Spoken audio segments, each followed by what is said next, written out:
Sa mapagpalang araw, magluluto tayo ngayon ng ginataang tambakol. Ayan mga lods, yun nating isda. Ingredients natin, meron tayong suka. Shout out kay paring Bugi Benjen Alazaro sa yung suka na pasalubong galing Mindanao. Alright mga lods, abangan nyo lang, meron tayong gata.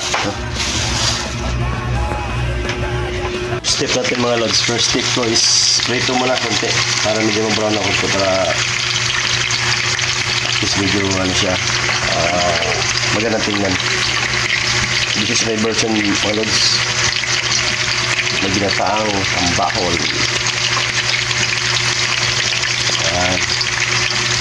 Ayan mga lods, yan gusto kong brown para pag medyo may sa konti golden brown yung isda natin para masarap siya pagkataan. Yung mga lods, second batch natin. Yan, brown na brown din, diba? Alright mga lods.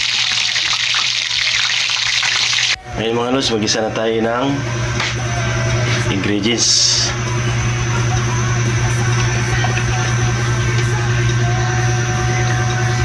Ayan, meron tayong luya, sibuyas, bawang.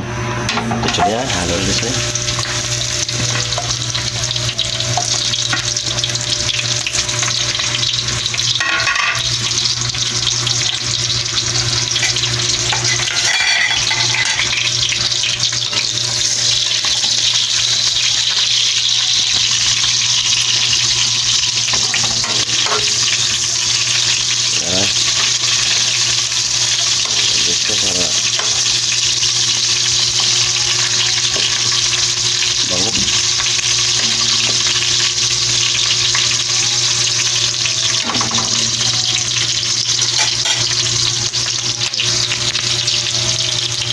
Silagyan natin tong kuling unang piga ng gata. Mamaya na yung pinaka-special na gata. Alright mga lods, yan lang ha. Dahil tayo'y mag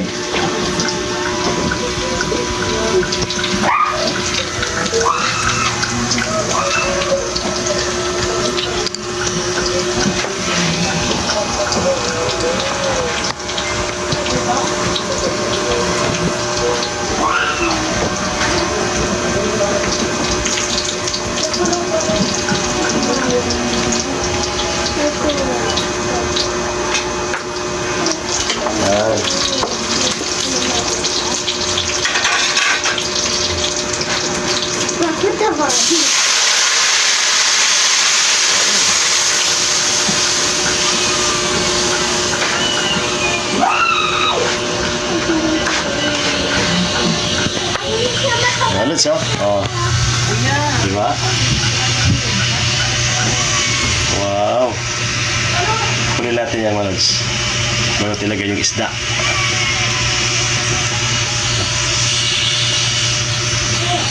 Mga lods, nilagay ko na yung ceiling green at saka yung isda. Yan yung mga lods. Alright, diba? Pinapa-absorb natin para lalasa lalo. Yan ang aking version na gatang tambakol or tulingan. Hindi ko alam kung anong tawag sa inyo yung isda nito sa inyo. Pero sa amin to sa Burias is tambakol. Yan. Yan ang pampalasa. Ito lang. Yan. Tapos ilagay natin yung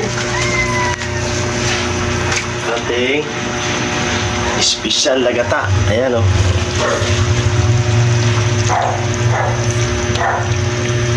Yun. Tapos antayin natin mag-simmer yan mga lods. Palaputin natin ang husto para makakain yung aking mga kidos. Masarapan sila yan.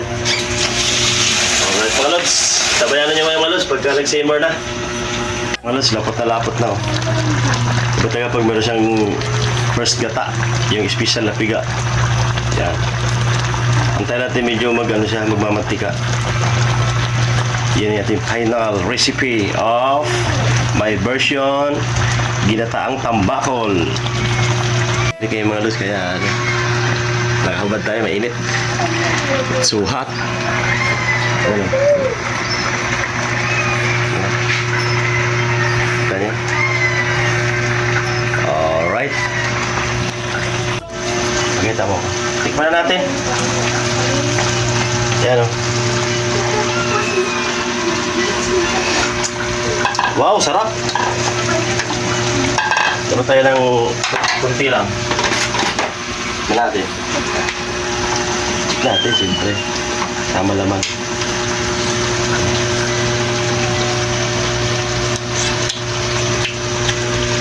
Okay.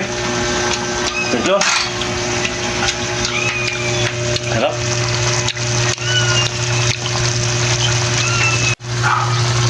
Okay mga lods, luto na po ating tambakol.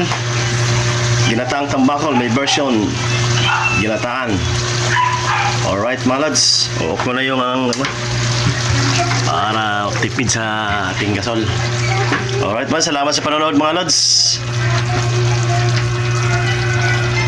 Happy day and God bless us all. To God be the glory. Ingat po kayo lagi lahat mga lods. Bye bye.